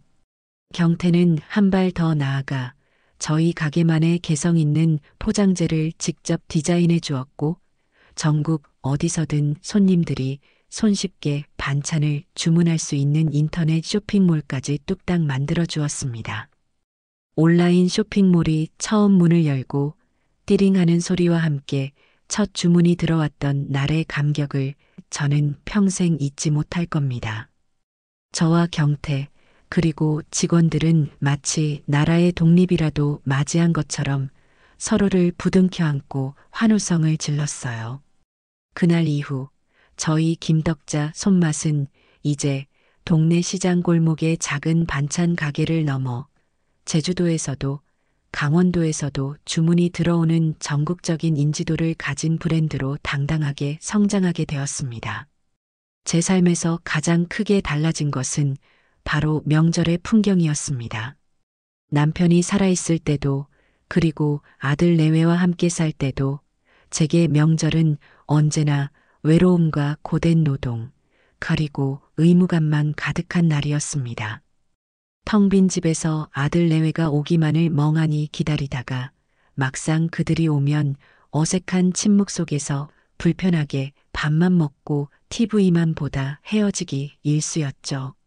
하지만 이제 제 곁에는 피를 나누진 않았지만 피보다 더 진한 정으로 맺어진 새로운 가족들이 있었습니다. 명절이면 가게 문은 닫지만 부엌은 그 어느 때보다 더 시끌벅적하고 활기가 넘칩니다. 경태와 그의 부모님 그리고 명절에도 고향에 내려가지 못하는 우리 가게 직원들이 모두 저희 집으로 모여 함께 음식을 만들고 웃음꽃을 피워요.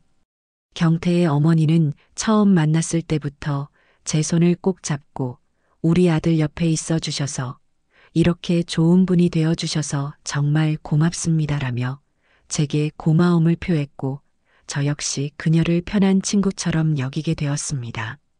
우리는 함께 부엌에 나란히 서서 전을 부치고 나무를 묻히고 송편을 빚으며 시어머니와 며느리 사이에서는 결코 나눌 수 없었던 진솔하고 소소한 인생 이야기들을 나누었습니다.